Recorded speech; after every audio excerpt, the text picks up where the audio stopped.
जय गुरु जी। शुक्राना गुरु जी। सारी संगत को जय गुरु जी। गुरु जी का हर पल का शुक्राना, सांस सांस का शुक्राना। गुरु जी सदा ही अपनी कृपा बनाए रखे, जो रास्ता सही हो उसी पे चलाए, जो गलत हो उस पे आप खुद ही हमें रोक देना। जय गुरु जी।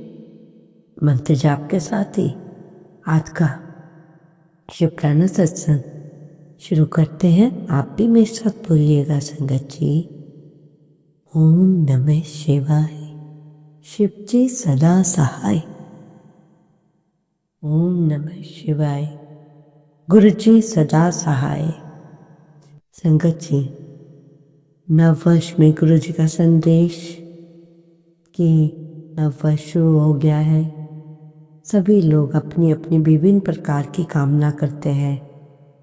हमारा साल अच्छी तरह से घर गृहस्थी में और कारोबार में बीते। बहुत से लोग ही कामना करते हैं कि हमारा भजन पर ध्यान हो। ऐसे उच्च श्रेणी की भावना रहेगी तो उसका फल अवश्य मिलेगा। उनके अनुसार ही संयोग बनता है, कर्म भी अच्छा बनता है, भावना भी अच्छी, संयोग भी अच्छा। जो काम हो जाए वो अच्छा, लोक परलोक दोनों ही सुधर जाएंगे। तो संगत जी, कितनी प्यारी वर्डिंग्स है गुरु महाराज जी की। इससे पहले जो गुरु जी के चरणों में लाइक सब्सक्राइब समर्पित करे, उसके घर में सुख समृद्धि की कभी कमी ना करें हमारे प्यारे गुरु जी। उन्हें भरपूर दें गुरु महाराज, उनकी हर इच्छा को पूर्ण करें। संगत जी, किसी ने गुरु जी से पूछा, आज देखो आजकल घर कैसे टूट जाते हैं, हम क्या गलती करते हैं और घर बिखर जाते हैं। तो गुरु जी ने कहा, अच्छा प्रश्न पूछा है, घर क्यों टूटते हैं? वो आदत कौन सी है जो परिवार को भीतर ही भीतर खा जाती है? सुनो, ये बात बहुत सीधी सी लगती है, परंतु इसकी जड़ बहुत गहरी है। जो घर है वो एक दिन से नहीं टूटता। घर की दीवारें उसी दिन से टूटने लगती हैं जिस दिन से लोग एक दूसरे को अहमियत देना बंद कर देते हैं। इस अहमियत का सबसे जहरीला समय यहाँ से शुरू होता है। तिरस्कार की आदत जो परिवार की चुपचाप ऑक्सीजन खींच लेती है। सोचो संगत जी, तिरस्कार कैसा दिखता है, ये कैसा होता है? वो गाली या मारपीट केवल वो नहीं, या आंखें दिखाना, ताने मारना, तुमसे कुछ नहीं होता, दूसरे की हल्की सी हंसी उड़ाना, यही चीज़ें घर में आकर डालते हैं। धीरे धीरे इससे घर बिखर जाता है, रिश्ते टूटते हैं। रिश्ते टूटने का मतलब तिरस्कार। जब इज्जत खत्म हो जाए तो सब खत्म। संगत जी, गुरु जी का भी अभी मैसेज आया है कि हमेशा ये अरदास करें कि जो काम अच्छा लगता है वो करें, जो काम अच्छा नहीं लगे वो मत करें। जहाँ पर जो काम भावे उधर ही रहे। इसका अर्थ है गुरु जी जो काम आपको अच्छा लगे वो ही करवा लेना, और जो काम आपको अच्छा न लगे उसे मत कराना। चाहे मुझे वो आप अच्छा लग भी रहा हो फिर भी आप उसे मत करवाना। अगर कोई काम मुझे अच्छा लगे और आपको वो अच्छा न लगे तो उस काम में रुकावट डाल देना। गुरु जी, क्योंकि आपको आगे का पता है, हमें कुछ पता नहीं। जब हम दिल से ये करते हैं ना संगत, तो ये समझ लें कि ये सब गुरु जी की रजा में है, इच्छा से हो रहा है। तब हमें डर नहीं लगता जब पता चल जाए कि गुरु महाराज हमारे इस कार्य को करवा रहे हैं। बोलिए जय गुरु जी। संगत जी, ध्यान से सुनना। इस सत्संग में महापुरुष होते हैं, वो ये घटना सुनाया करते थे। ये बता रहे हैं स्वयं कि हमें भी किसी ने सुनाई है। वो कोई ऋषि मुनि अपने शिष्यों के साथ अपनी कुटिया में रहते थे और वो पहाड़ों पर थे। संगत जी को सुना रहे हैं कि वे एक ऐसे प्रमाणित किया गया, और जो ये सुना रहे हैं उन्होंने अनुभव भी किया। वो कह रहे हैं जो मैंने पाया ज्ञान, वो ज्ञान मैंने खुद नहीं पाया, परंतु वो जगह ऐसी थी कि एक बार गुरुजी के साथ बैठा था तो मेरे गुरुजी ने कहा था कि कुछ समय तू अपने शिष्यों के साथ पहाड़ों में कुटिया बनाकर रहना। और मैं अपने शिष्य के साथ कुटिया बनाकर रह रहा हूँ। एक कुटिया अपने लिए बनवाई, दूसरे शिष्य के लिए। कभी ज़रूरत हो तो मैं अपने शिष्य को बुला सकूं। सुबह पानी गर्म कर नहाकर गुरुजी अपने ध्यान में बैठ जाते हैं। ऐसा करते करते कई साल बीत गए। ऋषि मुनि बैठे कुटिया में रात 2 बजे गुरु ग्रंथ पढ़ते हैं, जिसे हम प्यार से साखियाँ कहते हैं। संगत जी, जो पॉइंट सत्संग में आएगा उनसे भी आपको ज़रूर शिक्षा लेना। ऐसा हुआ, साखी पढ़ते पढ़ते किसी महापुरुष की साखी आ गई, जिसे हम खुद पढ़ते हैं। जब साखी पढ़ते पढ़ते उनके मन में विचार आता है कि काश हमें उनके दर्शन हो जाते। आपस में बातें करते करते समय हो गया, तो रात में 1-2 घंटे सोना भी होता है और वो सुप्त अवस्था में सो जाते हैं। और जब मैं उठा तो नाम में समाधि लगाकर बैठा। नाम है अमृत वेला, यानी ब्रह्म मुहूर्त में बैठ लो और सुख अवस्था में चला जाएगा। इसका अर्थ है ना जागृत अवस्था होती है, ना जागृत अवस्था होती है। इसका अर्थ है ना इंसान सो रहा है ना जाग रहा है, ये गुप्त अवस्था होती है। और पढ़कर देखना, शास्त्रों में ये पॉइंट आता है, जब हम सोते हैं तो जिस दिन हमें नींद, मतलब जब सोते हैं तो नींद आती है ना, मुश्किल से जो नेक इंसान भी है वो भी कभी दूसरों के बारे में बुरा नहीं सोचता। वो केवल 15 मिनट सुख की अवस्था में होता है। जिसे गहरी नींद आती है वो लोग केवल 1 मिनट सो पाते हैं। जो बुरे ख्याल वाले होते हैं वो 5 मिनट ही सोते हैं। आजकल के इंसान 1 मिनट के लिए गुप्त अवस्था में 1 मिनट सो पाते हैं। वो कोई भी वो नहीं कर पाते। जिन्हें नींद में 1 मिनट भी नहीं मिला वो तो पागल ही हो जाते हैं। जिन्हें 1 मिनट भी नींद आती है, उस नींद के बाद जब वे सुबह उठते हैं तो थकावट महसूस करते हैं। वो सोचते हैं कि मैं तो पूरी रात सोया और ये थकावट क्यों है। तो उन्हें शांति से 5 मिनट भी प्राप्त नहीं होती नींद उन्हें। ऐसे तो है, नींद में भी सपने चल रहे हैं। जिनको गहरी नींद आती है और ना सपने आते हैं, ये वो अवस्था है जब वो लोग नींद में सच में ही समाधि में चले जाते हैं। जब वे सवेरे उठते हैं तो वो क्या देखते हैं, घर की दीवारें सारी गीली है, छतें गीली है, जैसे कोई धो गया हो। बड़ी खुशबू आ रही है।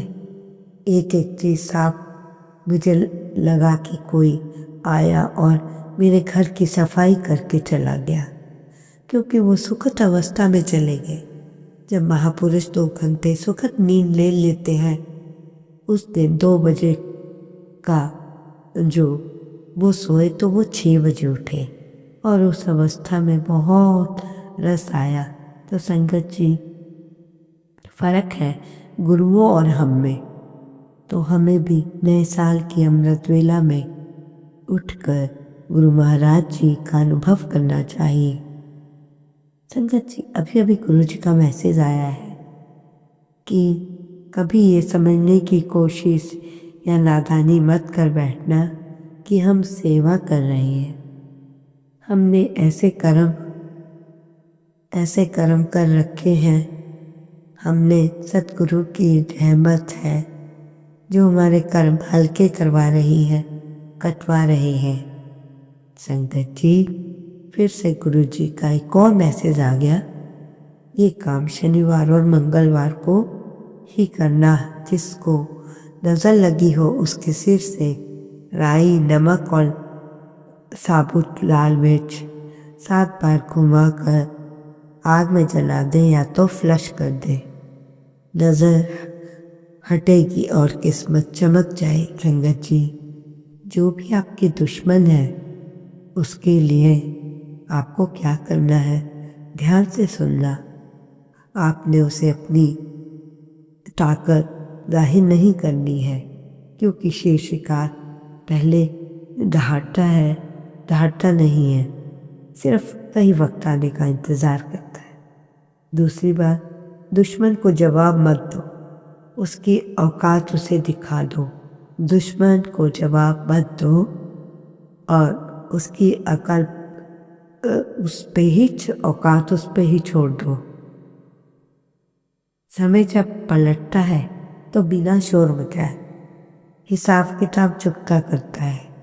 आप खुद को इतना मजबूत बना लो कि तुम्हारी तरक्की ही उसकी सबसे बड़ी सजा बन जाए। जब तुम ऊपर उठोगे तो दुश्मन अपने आप नीचे गिर जाएगा। तो संगत जी, देखिए कितनी प्यारी वर्डिंग्स हैं, जिसे अगर हम सोचें तो क्या कुछ नहीं हो सकता।